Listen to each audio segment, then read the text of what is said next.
Hey guys, happy Monday. I just got back from a really awesome run outside and the house is quiet. And so thought now would be a great time to start our morning the right way. I love to start my mornings early in the morning by going for a run. Now, that was really hard for me in the winter because we had school and I had to wake up super early and it was usually pretty dang cold. But now that we are one of the my silver linings of doing school from home is that I have a little bit more flexibility in the mornings and it's getting warmer outside, so it's not as cold. And I love it. So that's kind of been one of my favorite things to go do and to get to do and maybe share that love of exercise with you guys and being outside. I hope you guys are getting to be outside even more. And get to do active things with your bodies and with your families. So that's a pretty cool silver lining. But anyway, so this week we're going to introduce some new things. We're going to do 2 weeks worth of poetry. So we're going to introduce some poetry, different things. We're going to be reading poetry, writing poetry, discovering different kinds, different words we find in poetry, imagery based in poetry, different things like that. And we're also going to use poetry to talk about what we've been learning about the last couple of weeks is resilience. If you still have your cool box that you made, I still have mine. And you know where I put mine is, this sounds like a silly place, but in my bathroom, right on my counter.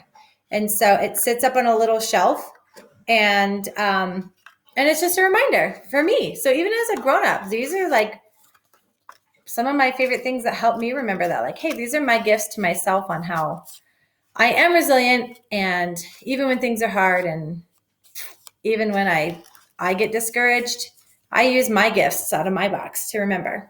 So I hope you guys are using yours, and I hope maybe you, I know that when I talked with one of you, you'd mentioned you were going to put some other fun little things in your box, which is pretty cool. That's awesome. So I hope the little things that you put in there help you remember how awesome you really are. So today's lesson, what we're going to talk about being resilient and write a poem about it. So I want you to go find your box, find your 5 words, and I'm going to remind you what mine were. My resiliency words, my gifts to myself. I remember that I am funny. Right, guys? Come on. Every single one of you should say, absolutely, Ms. Clark, you're so stinking funny. I am kind.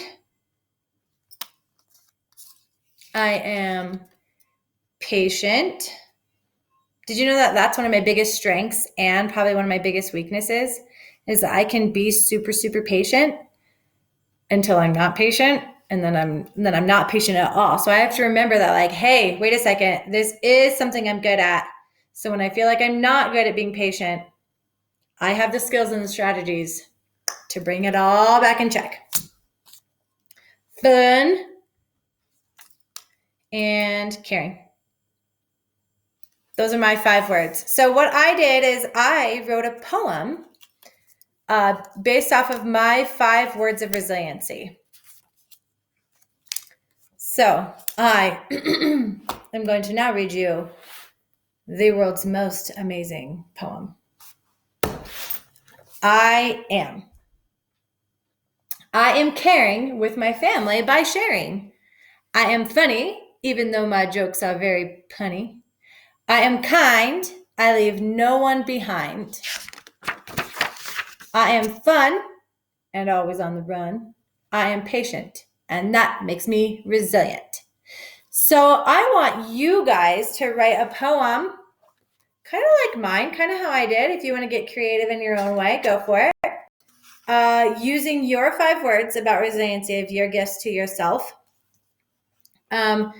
I want to talk about a couple things that I did. Now, mine is a rhyming poem. This week, we're going to be talking a lot about rhyming. So I want your poems to rhyme. So using your words, see, mine is caring, rhymes with sharing. Funny rhymes with punny. Kind rhymes with behind. Fun rhymes with run. And this is maybe a little bit of a half rhyme, but patient and resilient. This is the other thing. I want your poems to end in the word resilient. So if your last little stanza doesn't rhyme, that's okay. But if you use patient or a similar sounding word as one of your resiliency words, it's a little easier to rhyme. But so 5. And then what's the other thing you notice is I had examples within my poem, right? I had, I'm caring by how? By sharing with my family. I'm kind, I don't leave anyone behind. So I have examples of how I exhibit those 5 qualities of resilience in myself. And did you notice what else did I do? I used different colors for each sentence, right? And at the end, look, I decorated resilient in all the different colors. So I used color, I used rhyme, and I used examples, and I used my 5 words of resiliency. So that's what I want our activity to be based on for today. I would love for you to write this out, decorate it, do your best work, and then please take a video of yourself reading your poem and send it to me. So I would love those. I would love those videos. I can't wait to see them. And I loved your boxes and the words that you guys use. That was really cool and fun. So I'm super proud of you guys. Time and time again, I'm super impressed with how well you guys are going through changes. And changes are hard. And sometimes when we have to do hard things, we forget to be kind and we forget to be patient and we forget to be caring, especially to our families right now who are trying so hard to help us. So I want you guys to remember that even though something is hard, you know that you have those great qualities about yourself to make it a little bit easier on you and on yourself. So let's see those poems, and I can't wait to read them. See you tomorrow.